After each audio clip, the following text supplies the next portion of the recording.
कोई भी वेबसाइट बनाने से पहले जो ये हमारी पहली वेबसाइट होगी जो हम फुल फ्लेज वेबसाइट बनाएँगे। इससे पहले मैं आपको वेबसाइट के छोटे-छोटे पोर्शंस देता गया हूँ। कभी नैव बार बनाने को दे दी, कभी कार्ड बनाने को दे दिया, कभी पोज़ीशंस के ज़रिए कंटेंट को प्लेस करना देख लिया।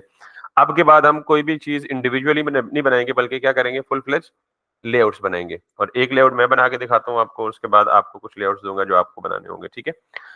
जब भी आप कोई वेबसाइट बनाने लगे तो सबसे पहला काम आपने क्या करना है, उस वेबसाइट के मुतालिक जितनी चीज़ें, जितने रिसोर्स चाहिए हों, वो सारे के सारे आपने इकट्ठे करने या कलेक्ट करने।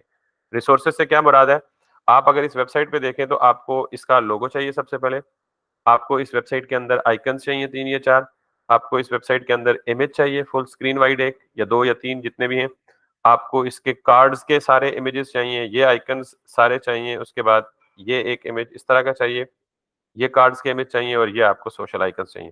तो सबसे पहला आपकी स्ट्रेटजी या प्लानिंग में क्या होना चाहिए, सारे के सारे एसेट्स आप पूरे करें और फिर उसके बाद डिज़ाइन बनाना शुरू करें तो आपका हाथ रुकेगा नहीं, आपको कहीं डिस्टर्बेंस नहीं आएगी। तो हम सबसे पहले वेबसाइट्स के लिए जो इमेज बनाते हैं या इमेज जो चूज़ करते हैं, वो गूगल से भी ले सकते हैं, कहीं से भी ले सकते हैं। एक वेबसाइट है यैंडेक्स जो कि इमेज का मतलब अच्छे फुल रेज़ोल्यूशन या हाई रेज़ोल्यूशन इमेजेस को डाउनलोड करने के लिए आप यैंडेक्स सर्च इंजन यूज़ कर सकते हैं, ठीक है? इसकी ब्यूटी ये है, खूबसूरती ये है कि आप इसको कोई भी इमेज यहाँ से ढूँढना चाहें ना, मिसाल के तौर पे मैं नेचर ढूँढता हूँ, तो आप इसको साइज़ेज़ दे सकते हैं, अपनी मर्ज़ी का साइज़ जो आपको इमेज का चाहिए।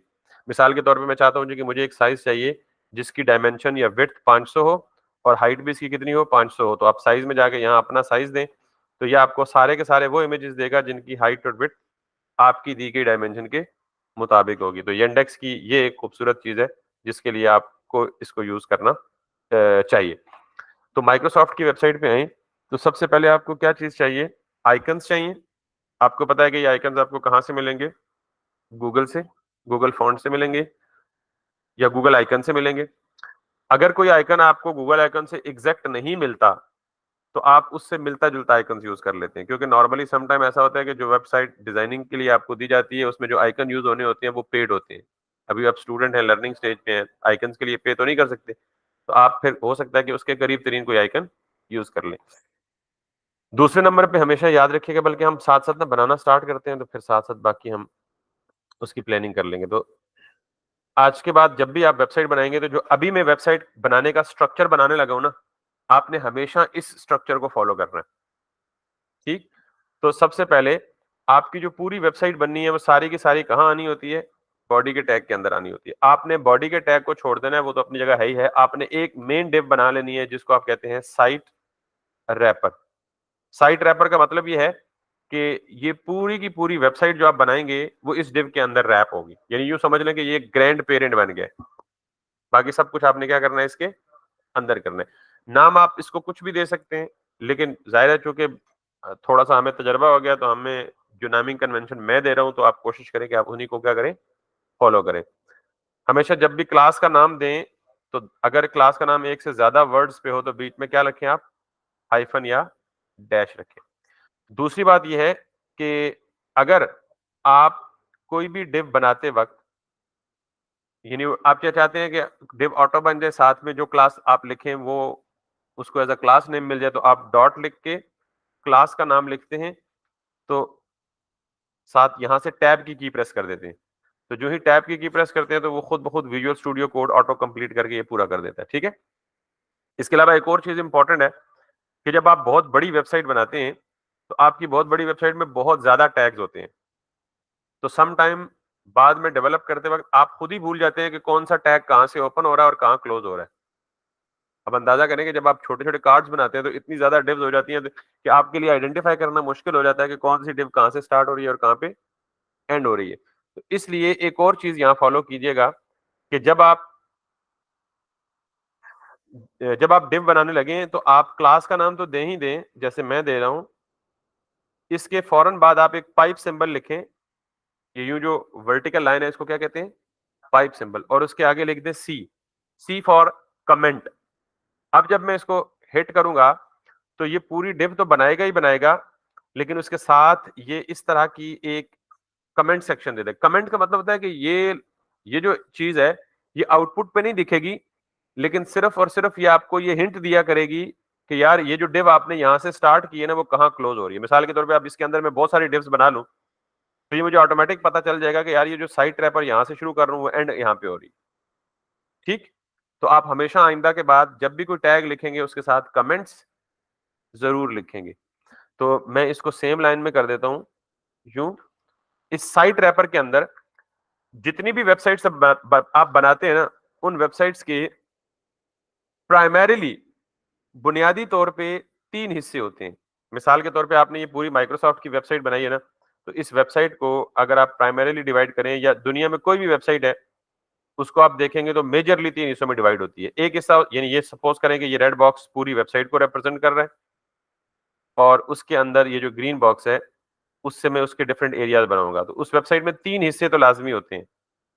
एक हिस्सा टॉप पे जिसको हम हेडर बोलते हैं, एक हिस्सा बॉटम पे जिसको हम क्या बोलते हैं, फुटर बोलते हैं, और एक हिस्सा दरमियान में जिसको हम क्या बोलते हैं, मेन एरिया, जिसको हम क्या बोलते हैं, मेन एरिया। तो ये 3 हिस्से किसी भी वेबसाइट पे लाजमी होते हैं। अगर आप इस माइक्रोसॉफ्ट की वेबसाइट को देखें तो इसका जो ये जो हिस्सा है इसको आप क्या बोल सकते हैं, हेडर, और ये जो एरिया है इसको आप क्या बोल, फुटर, और anything in between header and footer is called as main area. और उस मेन एरिया को भी फिर मुख्तलिफ सेक्शंस में डिवाइड किया जाता है। यानी ये एक अलग सेक्शन है यहां से यहां तक, ठीक है। फिर यहां नीचे आए तो ये एक अलग सेक्शन है वेबसाइट के मेन एरिया का। उसके बाद और नीचे आए तो ये भी एक अलग सेक्शन है। तो यूं समझ लें कि मैंने एक पार्टीशन कर ली और आज के बाद मैं उसी पार्टीशन को फॉलो करूंगा और आपको भी करना है कि एक मेन वेबसाइट में क्या क्या चीज होती है। मैं यहां पे जरा रफली लिख देता हूं। टॉप पे क्या होता है, हेडर, हेडर के बाद क्या आता है, मेन, मेन के क्या बाद क्या आता है, फुटर। और फिर मेन के अंदर जाएं तो मेन के अंदर क्या क्या आता है, सेक्शंस। और सेक्शंस कितने हो सकते हैं, जितने आपको चाहिए। तो जब आप वेबसाइट बनाने की प्लानिंग कर रहे होंगे तो आपने हमेशा ये काम करना है कि एक मेन साइट रैपर बनाना है। उस रैपर के अंदर आपको क्या चाहिए, अच्छा जिस तरह मैं एक, मैंने कहा जी मुझे हेडर चाहिए, फुटर चाहिए और मेन चाहिए, तो आप यहाँ 3 डिव्स बना लें। उन तीनों को क्लास क्या दे दें, हेडर, और मैंने कहा चूंकि साथ कमेंट्स भी दें। तो यूं ये हो गया हमारा हेडर सेक्शन। इसका मतलब हेडर से रिलेटेड जितनी भी कोडिंग है वो सारी की सारी किसके अंदर होगी, इस डिव के अंदर होगी। ठीक, इसके बाद मेरे पास जो दूसरा सेक्शन है वो है मेन,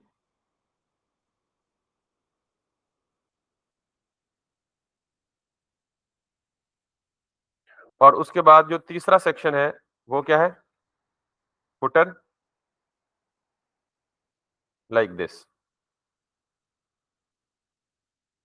समझ आ गई बात। तो आज के बाद जब भी आप वेबसाइट बनाएंगे तो आप वेबसाइट के अंदर कम अज कम ये 3 एरियाज लाजमी डालेंगे। कम अज कम क्यों कह रहा हूं, क्योंकि इससे ज्यादा भी हो सकते हैं, लेकिन ये 3 एरियाज लाजमी डालेंगे। कौन कौन से, एक हेडर, एक मेन, और एक फुटर। अच्छा पहले जब आप वेबसाइट बनाते थे ना तो आपके एक पेज पे सारी की सारी डिव्स ही होती थी। अब आपको पता है कि जब हम एक पूरी वेबसाइट बनाएंगे तो इतनी ज्यादा डिव्स हो जाएंगी कि डिव्स के नाम पढ़ पढ़ के कंफ्यूज हो जाता है बंदा। तो उसी काम के लिए हमने क्या इंट्रोड्यूस किया, कमेंट्स इंट्रोड्यूस किए हैं कि यार चले कम से कम कमेंट से अंदाजा हो जाएगा कि कौन सी डिव कहां से स्टार्ट हो रही है और कहां से एंड हो रही है। लेकिन HTML5 जो HTML का लेटेस्ट स्टैंडर्ड है, उसने एक नया तरीका वजह किया। उसने कहा यार बजाय हर जगह डिव डिव डिव डिव लिखने के, मैं कुछ टैग्स देता हूं आपको, मीनिंगफुल टैग्स या सिमेंटिक टैग्स, आप उनको इस्तेमाल करो। तो वो टैग्स क्या हैं, आप जब भी हेडर बनाएंगे तो हेडर के लिए आज के बाद डिव के बजाय आप क्या लिखें, हेडर। क्लोजिंग भी क्या कर दें। तो आज से पहले हमने लेआउट बिल्डिंग के लिए एक ही एलिमेंट पढ़ा था, कौन सा, डिव। आज हम, अच्छा ये हेडर क्या करता है, हेडर का टैग बिल्कुल डिव की तरह ही है। सिर्फ इसका नाम उन्होंने हेडर इसलिए रख दिया कि ताकि नाम से पढ़ के, शक्ल से देख के अंदाजा हो जाए कि ये टैग क्या करेगा। मतलब ये जाहिर है ये it will contain all the code that will go into the header section of the website. इसी तरह जो मेन एरिया था उसकी div को उन्होंने क्या नाम दे दिया, मेन नाम दे दिया। तो अब आप जो दूसरा टैग इस्तेमाल करेंगे वो मेन, और इसी तरह तीसरा टैग वो क्या दिए दिए उन्होंने, फुटर। ये बात समझ आ गई आपको? तो आज के बाद आपने जब भी वेबसाइट लेआउट बनाना है, मेरी प्रैक्टिसेस को फॉलो करना है। मेन टैग आपने क्या देना है, साइट रैपर, उसके अंदर 3 टैग्स, हेडर, मेन, फुटर। और आप देखें कि मैंने हेडर वाले को क्लास नेम भी हेडर दे दिया, मेन वाले को क्लास का नेम भी मेन दे दिया, और फुटर वाले को क्लास का नेम भी फुटर दे दिया। All good? अभी तक मुझे आउटपुट में कुछ भी नजर नहीं आएगा। अभी तक मैं क्या कर रहा हूँ, वेबसाइट बनाने की प्लानिंग कर रहा हूँ। Nothing is in there in output. उसके बाद अब मैं आ जाता हूँ हेडर सेक्शन के अंदर। तो हेडर सेक्शन के अंदर मुझे क्या बनाना है, नेव बार। Very good. तो नेव बार तो आपको पता है कैसे बनती है, 1 2 3 4 5 6, यानी मैं एक यूएल बनाऊं उसमें 6 एलाइज मिला दूं, और दूसरा यूएल बनाऊं तो उसमें 1 2 3 और, तो मुझे कितनी यूएल चाहिए, 2 यूएल चाहिए। ठीक है, तो इन 2 यूएल्स को जाहिर है मुझे पेरेंट को फ्लेक्स देना है, क्योंकि उन्हें आमने सामने लाना है ना, यूआई तो ब्लॉक लेवल एलिमेंट होता है। समझ आ गई ये बात? तो इसका मतलब है कि मैं दोनों यूएल्स को एक पेरेंट में रखूंगा, ताकि उस पेरेंट को क्या दे दूं, डिस्प्ले फ्लेक्स दे दूं। तो बाय द वे अब मैं ये कर सकता हूं कि मैं कह सकता हूं जी कि डॉट नेव बार, और ये कमेंट वाली लाइन, इसका मतलब ये है कि मैं इस डिव के अंदर क्या बनाऊंगा, नेव बार बनाऊंगा। तो HTML5 ये कहता है कि आप इसको भी डिव करने के बजाय क्या कह सकते हैं, नेव कह सकते हैं। हेडर तो पहले कह दिया ना, नेव हेडर के अंदर आती है। हेडर के अंदर नॉर्मली क्या आती है, नेव आती है। तो HTML5 कहता है यार नेव बनाने के लिए भी आप बेसिकली क्या कर सकते हैं, नेव का टैग इस्तेमाल कर सकते हैं, और उसको क्लास क्या दे दे, नेव बार दे दे। ये बात भी समझ आ गई है? अब इसके अंदर मुझे क्या बनाना है, एक यूएल, और यूएल के अंदर मुझे कितनी एलआई चाहिए, 6। और आपको पता है कि हर एलआई में जाहिर है वो जितने भी मेन्यू आइटम्स होते हैं उनको क्लिकेबल होना चाहिए ना। तो मैं फिलहाल उसमें कुछ डमी टेक्स्ट लिख देता हूं। तो ये कितने चाहिए, 2 3 4 5 और 6। तो पहले यूआरएल में कितने आइटम्स चाहिए मुझे, 6 चाहिए, 1 2 3 4 5 और 6। Make sense? अब दूसरा यूएल है 1 2 3 और 4।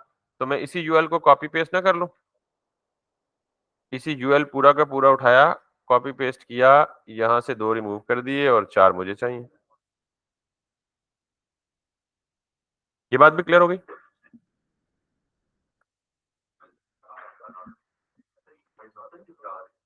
वो अभी बताता हूँ ना।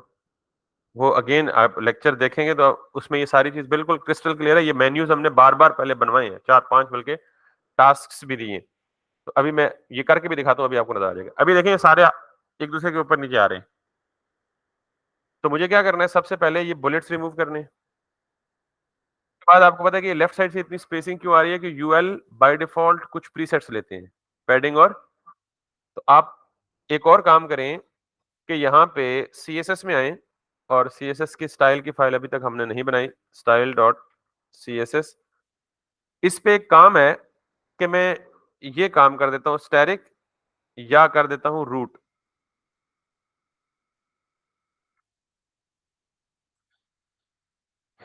ये रूट जो है ना, देखें कुछ स्टाइल्स ऐसे हैं जो मैं कहता हूँ यार, मैं जब भी H1 लिखूंगा मुझे पता है H1 टॉप बॉटम मार्जिन उठाएगा।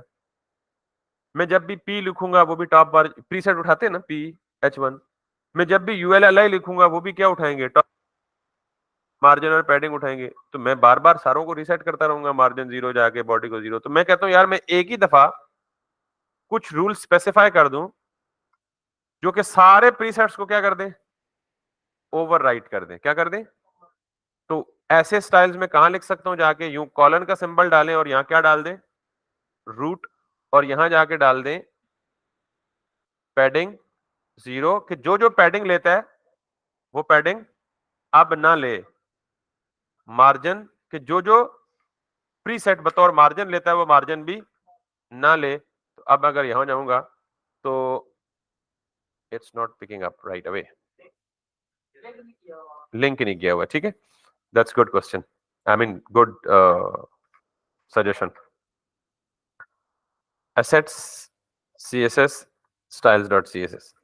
तो अब आप यहां पे जाएंगे, it's still is not working. ठीक है, तो आप यहां आई गेस एक कॉलन के बजाय दो कॉलन दें।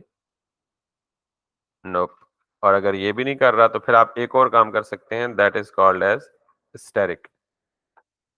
ठीक है, इस स्टैटिक का मतलब भी होता है ऑल।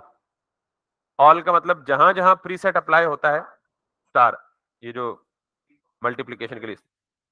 ठीक है, अच्छा ये मैं थोड़ा सा ये, ठीक है, तो स्टैटिक इसका मतलब है जहां जहां जिस चीज को पैडिंग देंगे अब वो पैडिंग खुद ब खुद क्या कर देगा। तो ये बेसिकली आपके कुछ स्टाइल्स यूं लगते हैं। ठीक है, यानी ये अब आपको तंग नहीं करेंगे बार बार। इसके अलावा मैं ये चाहता हूं कि एक ही दफा मैं चाहता हूं कि जहां भी मैं यूएल लिखूं वो तमाम यूएल्स क्या करें, लिस्ट स्टाइल टाइप नन कर दे। ठीक है, वो लेफ्ट पे जो बुलेट्स हैं वो नहीं आने चाहिए। अब ये दो यूएल्स है ना, एक में 6 एलिमेंट्स है, एक में, तो मैं कहता हूं ये दोनों आपस में एक दूसरे के क्या आ जाए, आमने सामने। तो दो यूएल्स को आमने सामने लाने के लिए ये एक यूएल है और एक ये यूएल है, तो इन दोनों का पेरेंट क्या है। तो मैं यहाँ पे आऊंगा और यहाँ पे जाके नेव बार को टारगेट करके इसको क्या दूंगा, डिस्प्ले फ्लेक्स। अब मैं चाहता हूं कि ये वाला इधर ही रहे लेकिन ये वाला किधर चला जाए, एक्सट्रीम राइट पे चला जाए। तो क्या करूंगा, very good, justify content space between. तो ये जितनी भी रिमेनिंग स्पेस है वो इन दोनों के दरमियान में आ जाएगी। अब ये भी यूएल है और यूएल के अंदर जितने भी एलाइज हैं सारे एक दूसरे के ऊपर नीचे आ रहे हैं और ये भी यूएल है। तो मैं क्या कहूंगा, नेव बार के अंदर जितने भी यूएल हैं उनको भी क्या कर दें, डिस्प्ले फ्लेक्स कर दें, क्योंकि एलाइज का पेरेंट कौन है, यूएल है। उसको फ्लेक्स करेंगे तो उसके सारे चाइल्ड एलिमेंट आमने सामने। ठीक हो गया शहजादे।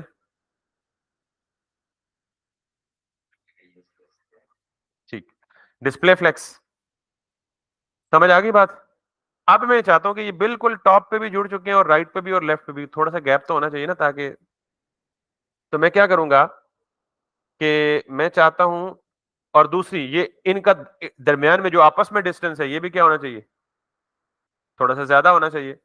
तो मैं चाहता हूं कि यार इसके अंदर यूएल के अंदर क्या आता है, एल आई, और एल आई के अंदर क्या आता है, ए। तो यहां पे जब मुझे स्टाइल देना होगा तो मैं दे लूंगा। तो मैंने कहा जी एंकर टैग में आके, अच्छा आप जरा एक प्रॉब्लम आएगा देखिएगा, एंकर टैग में आके इसको बैकग्राउंड कलर दे दो रेड, सिर्फ देखने के लिए। अभी तक कोई प्रॉब्लम नहीं आया। अब मैंने कहा इसको दे दो पैडिंग, अगर सिर्फ पैडिंग अप्लाई करोगे तो कहां अप्लाई होगी, चारों साइडों पे। तो मैंने कहा जी 24 पिक्सल्स पैडिंग दे दो ऑन ऑल साइड्स।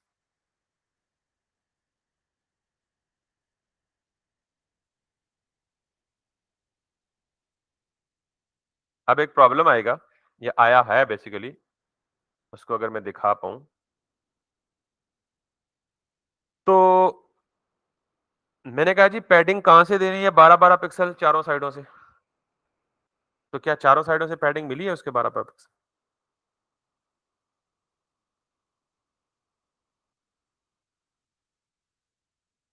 पता नहीं क्यों चुप हो गए आप।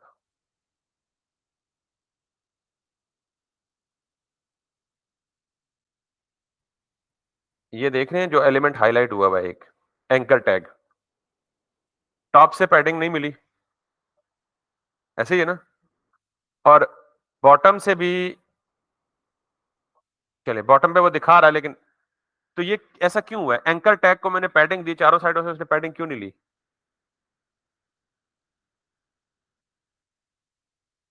इंस्पेक्ट कर दिया ना मैंने, इंस्पेक्ट में तो शो कर रहा है यार चारों साइडों पे अप्लाई हुई है, अप्लाई तो हुई नहीं है चारों साइडों पे। यहां देखे ना इंस्पेक्ट में, पता नहीं आप क्यों भूल जाते हैं कि एंकर इनलाइन एलिमेंट है और इनलाइन एलिमेंट पे हाइट की कोई प्रॉपर्टी अप्लाई नहीं होती। टॉप बॉटम मार्जिन भी अप्लाई नहीं होता, टॉप बॉटम पैडिंग भी अप्लाई नहीं होती और हाइट भी अप्लाई। तो क्या करेंगे? एंकर टैग को क्या करेंगे बोले? Display inline block. Can you see this? आ गई समझ? तो अब मैं रेड कलर को हटा देता हूं, ये जस्ट दिखाने के लिए दिया था कि आपको ताकि फील हो कि क्या चल रहा है। अब अगर माइक्रोसॉफ्ट को देखें तो ये ओवरऑल जो बार है ना, इसका बैकग्राउंड कलर व्हाइट नहीं है बल्कि हल्का सा ग्रे है। तो बार नेव बार है ना, तो मैं जाके इसको क्या दे दूंगा? बीजीसी हल्का सा ग्रे। ये इसका कलर है गालिबन D D D D. Can you see this? हम इस ग्रे को फर्दर लाइट कर लेंगे जब हम उसे कंप्लीट करेंगे। यहां तक क्लियर है जी सबको? अब इसके अंदर हमें क्या करना है? अगेन, अब ये देख रहे हैं, जब मैं इस पे हॉवर करता हूं तो नीचे लाइन आ जाती है। ठीक। तो याद रखें कि किसी भी एलिमेंट के ऊपर माउस के ले जाने को हम क्या बोलते हैं? हम क्या कर रहे हैं? उसे हॉवर कर रहे हैं। क्या कर रहे हैं? तो हॉवर पे जो स्टाइल होते हैं ना, वो मैं दिखा देता हूं आपको कि मैं चाह रहा हूं कि जब भी किसी एलआई पे हॉवर हो, ये हॉवर की प्रॉपर्टी होती है। ठीक। एलआई पे हॉवर करें या मैं चाह रहा हूं एंकर पे हॉवर करें, तो मैं एंकर ये लिखा हुआ है ऑलरेडी, तो मैं चाहता हूं जब एंकर पे हॉवर हो।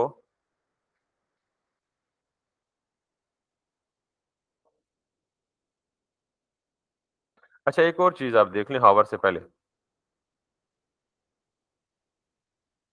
आपको पता है कि ये कलर ब्लू क्यों हो गया और नीचे लाइन क्यों आ गई है हर एक के?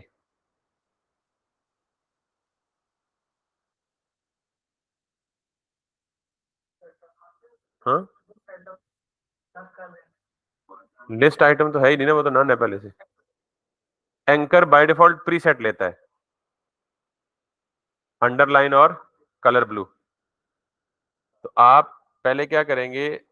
नॉर्मल एंकर को जाके क्या करेंगे? एक तो पता नहीं आप पढ़ के नहीं आए या क्या, आप सारे खामोश हैं, मुझे जवाब नहीं दे पा रहे, तो मुझे तो डाउट है कि आपके पिछले कॉन्सेप्ट से क्लियर नहीं है।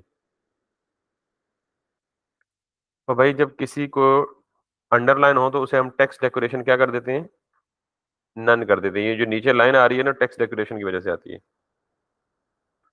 और बाय डिफॉल्ट एंकर का कलर ब्लू होता है, तो हम इसे क्या कह सकते हैं? Colour black. ठीक। अब हम ये टेक्स्ट मैच कर लेते हैं माइक्रोसॉफ्ट 365 वगैरह वगैरह, ताकि हमें कुछ पहले पे हमने लोगो लगाना है। माइक्रोसॉफ्ट 365 ऑफिस को पायलट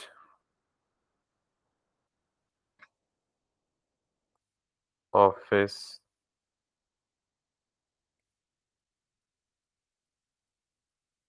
को पायलट विंडोज एंड सपोर्ट।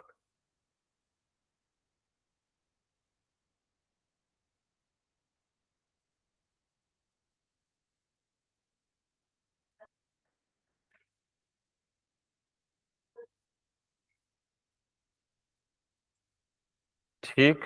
और उसके बाद राइट साइड पे हम 3-4 लोगोस लगाएंगे, लेकिन अभी हम लोगोस इसके बाद लगाते हैं। अब मैं चाहता हूं कि जब मैं हॉवर करूं तो इसके नीचे क्या आ जाए? लाइन आ जाए। तो ये कैसे करते हैं? आप एंकर टैग पे हैं तो एंकर टैग को ही पूरे को कॉपी पेस्ट करें, बीच में से सारे स्टाइल रिमूव कर दें। और आप चाह रहे हैं जी कि कोई भी स्टाइल हॉवर पे अप्लाई करना, तो आप कॉलन लिखें, HOVER हॉवर। और हॉवर के बाद आप इसे, फिलहाल मैं बैकग्राउंड कलर अप्लाई करके दिखाता हूं, रेड। अब देखिएगा, can you see this? This is called hover effect. और हॉवर इफेक्ट पे दो चाहते हैं टेक्स्ट का कलर क्या हो जाए? व्हाइट हो जाए। बैकग्राउंड कलर रेड और टेक्स्ट का कलर व्हाइट। Looks beautiful. ठीक? हम अंडरलाइन, अच्छा अंडरलाइन करना चाहें तो आप सिंपली बैकग्राउंड कलर के बजाय इसे क्या कर दें, वो जो टेक्स्ट डेकोरेशन ऊपर नन किया था, हॉवर करने पे टेक्स्ट डेकोरेशन क्या कर दें, अंडरलाइन कर दें।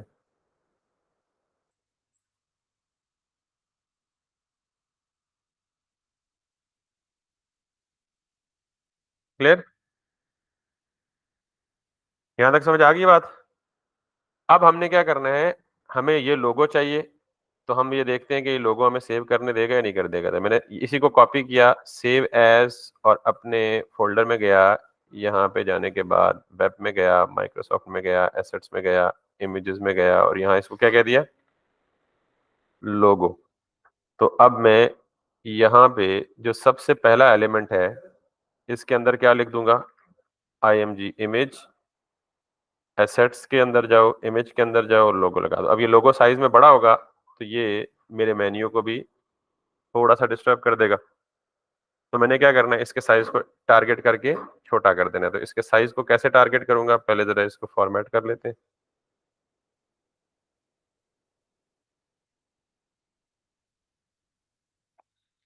तो मैंने कहा जी नेप बार के अंदर यूएल, यूएल के अंदर एल आई, एल आई के अंदर एंकर, और एंकर के अंदर इमेज।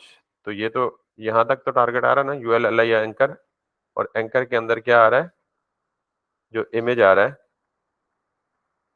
उसकी विड्थ को 150 पिक्सल्स कर दो। ठीक है, अभी भी ज्यादा है, 100 पिक्सल्स कर दो। That looks fine. क्लियर हो गया? अब आपको पता है राइट साइड पे आपको लगाने हैं आइकन्स, वो तो हम लगा लेंगे, उससे पहले हम ये नीचे वाला करते हैं। अब जरा ये बड़ा इंपॉर्टेंट चीज है, इसको गौर से देखना है आपने। ये एक इमेज लगा हुआ है और इस इमेज के ऊपर ये सारा टेक्स्ट आया हुआ है। जरा कोई बता सकता है मुझे ये कैसे मुमकिन है?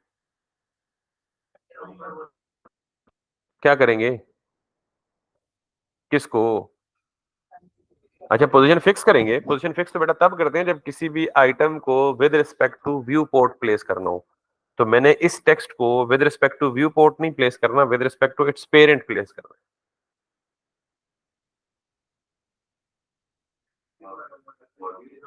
पेरेंट को पोजीशन रिलेटिव, चाइल्ड को पोजीशन एब्सोल्यूट, ये जो कल कॉन्सेप्ट पढ़ाया है।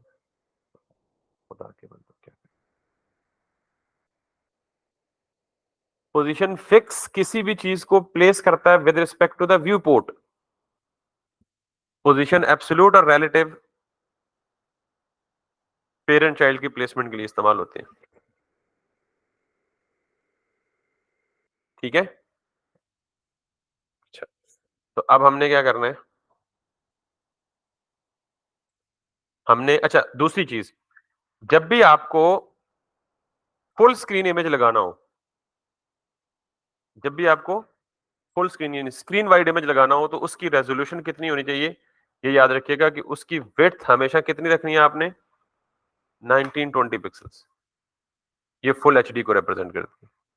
ठीक, और हाइट कितनी रखनी है, जितनी आपको चाहिए। मुझे मिसाल के तौर पे 500 चाहिए। हाइट चेंज हो सकती है आपकी मर्जी की, लेकिन कोशिश करें कि विड्थ कितनी रखें, 1920 पिक्सल्स। अब मैं नेचर से रिलेटेड नहीं बल्कि यहाँ पे टेक्नोलॉजी से रिलेटेड कोई इमेज ले लेता हूँ। और अभी मुझे एग्जैक्ट वो इमेज तो नहीं मिलेगा, लेकिन चलें ये वाला इमेज हम यूज कर लेते हैं, क्योंकि इसके लेफ्ट साइड पे ये जगह है, तो हम इसे टेक्स्ट इस्तेमाल, टेक्स्ट प्लेस कर सकते हैं यहाँ पे। और कोई इस तरह का है तो वो भी यूज कर सकते हैं। तो मैंने इसको यहाँ ओपन किया, सेव एज इमेज किया, और इसे मैं क्या ले लूँ, सिर्फ बैनर, सेव इट। और अब यहाँ पे जाएं, यहाँ पे जाएं, हेडर के अंदर हमने नेव बार खत्म कर ली। जहां नेव बार पूरी हो रही है, अब आपको पता लग रहा है ना, नेव बार यहाँ से स्टार्ट हो रही है और ये एंड हो रही है। तो देखा है कमेंट्स का फायदा। इसके फौरन बाद आके आपको लगाना है क्या, बैनर। तो मैं एक डिव बना लेता हूं। अच्छा, हमेशा कोशिश करें जब भी कोई सेक्शन बनाए ना, तो उस नए सेक्शन के लिए एक डिव बना लें जो बतौर पेरेंट काम करेगी। तो मुझे सिर्फ इमेज प्लेस करना था, तो मैं बेहतर है कि उस इमेज को अच्छा कंट्रोल तब कर सकता हूं जब मैं उसे किसी दूसरी डिव के अंदर रखूंगा। इस डिव के अंदर मैंने जाके रखा जी इमेज, और इस इमेज को मैंने दिया जी एसेट्स इमेज और बैनर डॉट जेपीजी। वापस आए अपनी वेबसाइट पे, कैन यू सी दिस?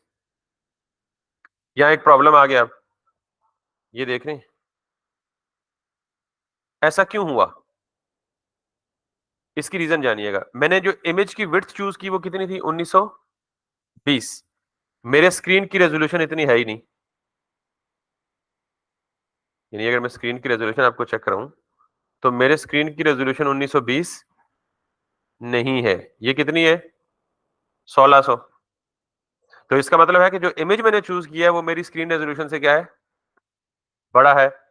तो आपने इमेज छोटा नहीं करना, बल्कि क्या करना है, बैनर के अंदर जाके, क्योंकि डिव की विड्थ कितनी है? 100% जितनी व्यू पोर्ट की विड्थ है ना।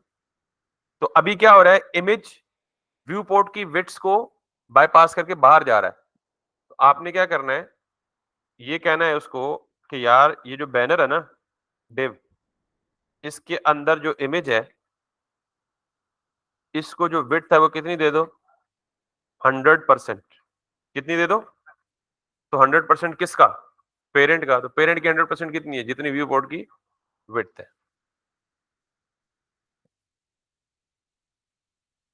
बात समझ आ गई है? तो दिस लुक्स लाइक दिस। इसकी हाइट थोड़ी ज्यादा है, हम थोड़ा सा बड़ी हाइट वाला इमेज चूज कर लेंगे तो हमारा भी उसी तरह का काम हो जाएगा। सॉरी, हाँ, अभी अगर हम इसे मैनुअली हाइट देते हैं ना, तो इमेज की ओरिजिनल हाइट हमने खुद 500 रखी हुई है। अगर हम सीएसएस के साथ उसकी विड्थ बढ़ाते हैं तो इमेज स्ट्रेच हो जाएगा, इमेज की क्वालिटी खराब हो जाएगी। ऐसा काम हम नहीं करेंगे, हम उसके साथ जबरदस्ती नहीं करेंगे। ये काम करने के लिए हम इमेज ही बड़े साइज के चूज करके ले आएंगे, बट अभी के लिए इट्स ओके। यहां तक समझ आ गई ये बात? I think we are over for time. लेकिन ये फुल फ्लेज लेआउट जो मैं बनाऊंगा, जो जो प्रैक्टिस मैं फॉलो करूंगा, आपके लिए लाजिम है, क्योंकि ये फर्स्ट टाइम हम कर रहे हैं कि हम सारी चीजें जितनी पड़ी हैं वो सारों को क्या कर रहे हैं, एक साथ इकट्ठा इस्तेमाल करेंगे। और इसमें जो जो अप्रोचेस मैं आपको बताऊंगा, आपने उन्हीं अप्रोचेस को फॉलो करना है। जब एक वेबसाइट आप पूरी बना लेंगे तो आपका ऑटोमेटिकली कॉन्फिडेंस बूस्ट हो जाएगा, यार yes, now you can build a complete website at your own. फिर मैं आपको इस तरह के 2-3 टास्क दूंगा और फिर हम इस तरह आगे चलेंगे। तो जितना कुछ यूज किया है अभी तक, ये बनाना है आपने। ये साथ साथ स्टार्ट करें। आज जितना मैंने बनाया आप कल तक कोशिश करें इतना बनाएं, फिर कल जो इससे आगे प्रोसीड करूंगा कल तक वो भी आप बनाएंगे। एक वेबसाइट पूरी की पूरी मुझे आप फॉलो करके बनाएंगे, उसके बाद आप इंडिपेंडेंट, मैं खुद आपको टास्क दूँ। ठीक है, थैंक यू। आप 1 मिनट रुकिएगा, रिसेप्शन से मैं पूछ के ना आपको बताता हूँ। आपने भी नया ज्वाइन करने का इरादा है? हाँ, टोटल है ही 11। तो डेली का मतलब अगर एक भी करें, और अब तो अगले 3 छुट्टियां भी आनी है क्योंकि फ्राइडे सैटरडे संडे ऑफ होता है, तो डेली के 2 करें तो 3 दूनी 6, 6 तक तो आप पहुंच ही जाएंगे। ठीक है, ठीक है, ठीक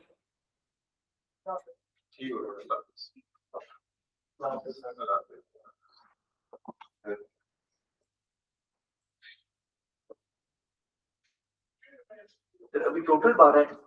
टोटल 12 है।